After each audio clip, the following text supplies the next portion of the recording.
Now, our next guest is an interesting guy. He made squillions for himself and the company that he worked for, Citibank. But former trader, Gary Stevenson, turned his back on the whole lot, walked away from it as a multimillionaire at the age of 27. Well, now he says he's fighting for a fairer economy and thinks the only way to sort out the country's finances is to tax the rich. We will be speaking to him in just a moment, but first here's Emily Malik with his story. Gary Stevenson grew up in Ilford in London's East End. Despite being expelled from grammar school, his strong grades earned him a place at the London School of Economics. He then landed a job at Citibank after winning their card game recruitment test, quickly becoming one of their most profitable traders by betting that the economy wouldn't recover from the 2008 crash. But at just 27, disillusioned by how predictable and unfair the system had become, he walked away from his multi-million-pound career. If I'm winning, it means something is wrong. The economy shouldn't be this predictable in its failures, he writes in his book, The Trading Game.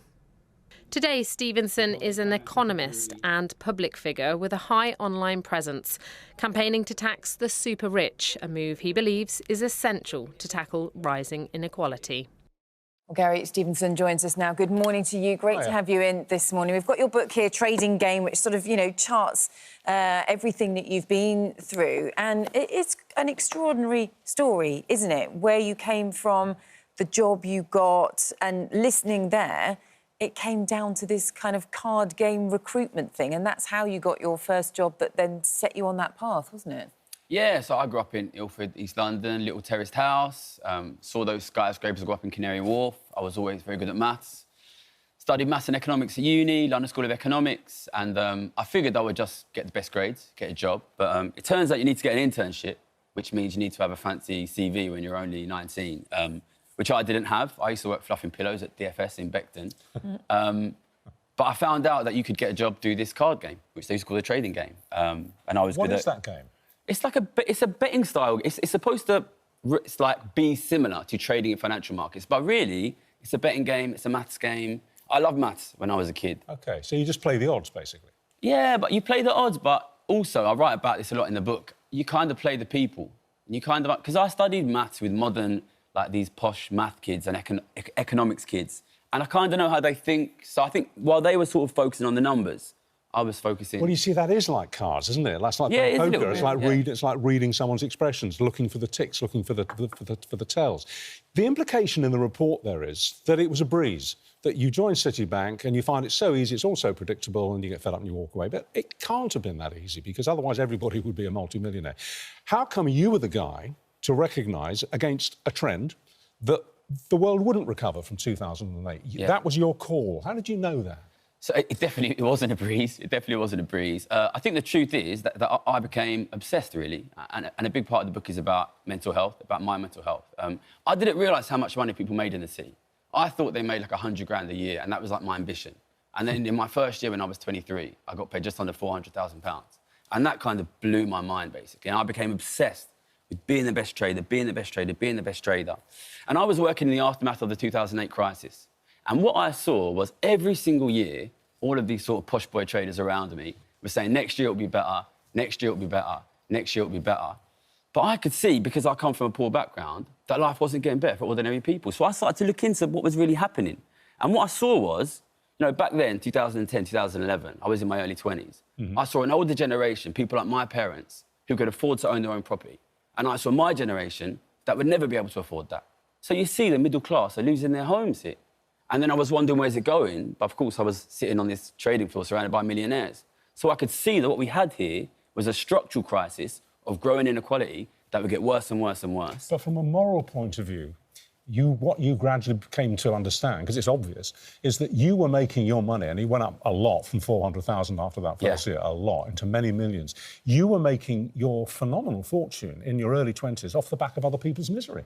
Yeah, but the maddest thing is, when I grew up, it was a very immigrant culture I grew up in. It was a lot of people there, want to make money, want to make something of themselves. We just wanted to... I was very poor growing up. We just wanted to make money. Then I go on the trading floor, you're surrounded by rich people who also just want to make money. And really, in 2011, I became a multi-millionaire by betting that the economy would collapse forever. and everybody, they just paid me millions of pounds and said, do it again. And I think, in a sense, this is the core story of the book. Yeah. And also, what I'm trying to do with the work I do now is turn it away from the traders and point that at ordinary people and show ordinary people what's happening. Because at the end of the day, the traders, and let's be honest, often the politicians, they're not the guys that get hurt when inequality increases. No. So what I'm trying to do here is tell the public what's happening. You're campaigning now to make a change. If you were Chancellor, what would you be doing? You know, what measures do you think could make a difference with this? You know, I've got to be honest, I get asked this question a lot. I've got to be serious with you. The message I want to send across here is this is not a temporary recession. This is not 2 bad years, 3 bad years. If we do not deal with this crisis of worsening and worsening inequality, it will get worse and worse and worse. The super-rich will get richer and richer and richer, and that will push everyone else out. Welfare state will shut down, ordinary families can't buy homes. This will get massively worse. We currently have a tax system which taxes ordinary working people 30, 40, 50%, while billionaires like the Duke of Westminster inherit £10 billion and pay nothing. You need to change the tax system so that we tax ordinary working people like your viewers less and tax the rich and the super-rich more. If you don't do that, they're going to eat us alive. So put a figure on it. What kind of wealth tax would you introduce and where would the limit start? So I want to be clear, when I'm talking about taxing the rich, it's not about income, it's not about work, it's not about bankers, lawyers, assets. God forbid, even YouTubers or TV presenters. It's about assets. Yeah. We talk about assets over 10 million, but really the problem is billionaires, people with assets of over 100 million. We say 2%, over £10 million. Just on what you have above that, Lord Kinnock, former Labour leader, seems to be a supporter at the moment. We're getting a lot of supporters now. Yeah, but so I want to he's make it really saying 2% on assets over 10 million, isn't he? Yeah. The issue is, though, just to say, you know, a lot of countries tried wealth taxes, Austria, Denmark, Germany, France, Luxembourg. They scrapped them because they couldn't get them to work, they didn't make the money. And the issue is, we know already a lot of millionaires are leaving the UK more than any other time at the moment, aren't they? Because when taxes are put on the wealthier people, they will just move, they will find loopholes, they will find a way around it. Well, I've got to be honest, so this data about millionaires leaving, the source of it is a little bit dodgy. We probably don't have time to talk about that. But I want to be clear, I know how this works. I know how this works. People like me campaign to tax the rich. When it comes in, the rich, they lobby the politicians, they get loopholes put in. I always remember when the Conservatives added a tax on second home buyers, and they put an exemption in there for people who buy more than 7 at once. And then Jeremy Hunt, the Health Secretary, went and bought 7. Listen, it's difficult to tax the rich. I know it's difficult to tax the rich because they own the newspapers, they own a lot of the media, they're extremely powerful, and they will tell you, if you tax us, we'll leave, if you tax us, we'll leave. It didn't work for Roman Abramovich, did it? When the government decided they want to tax Roman Abramovich, it turns out that what rich people do is they own your country. Roman Abramovich owns Chelsea Football Club. We can tax them on their assets if we choose to. And would this be an annual tax, 2% every year? I think there's lots of ways you can do it. I think there's you can do it annually, you can do it every 10 years, you can do it every 50 years. And listen, I'm not religious about the exact way that we do it. I am somebody who has made millions of pounds betting if you don't do this, your society will collapse. And people like me get paid millions of pounds a year to not come on shows like this and tell you what's happening. And I've walked away from millions of pounds a year to come and to speak to you and to write this book and to do my YouTube, Gary's Economics, and to tell the public that this gets worse if you don't deal with it. There's lots of different ways you can deal with it. I want the public, I want Labour politicians to have to talk to me. But they only talk to me because the public supports me. And now they do email me. They email me because of the public support. I'm telling you this now, the politicians will not do this themselves because they are getting richer and it is the public that are getting poorer. And that is why I woke up at 4:45 a.m. today to come here and tell the public what's happening. OK. Well, that's all we've got time for, but it's fascinating to talk to you. And just a clarification, because Abramovich has released in a statement back in 2022, he sold the club because of the ongoing situation in Ukraine. So just to clear up the situation. He replied to me very quickly, then. Him specifically.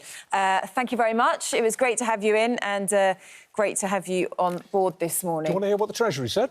Treasury spokesperson has told us tax decisions are taken at the budget. And as you would expect, we are not going to comment on tax speculation. We've made our manifesto promises to protect working people, and we took the decision last autumn to deliver the change the British people voted for. We will wait to see if they're listening to you, won't we? Anyway, Gary, thanks very much.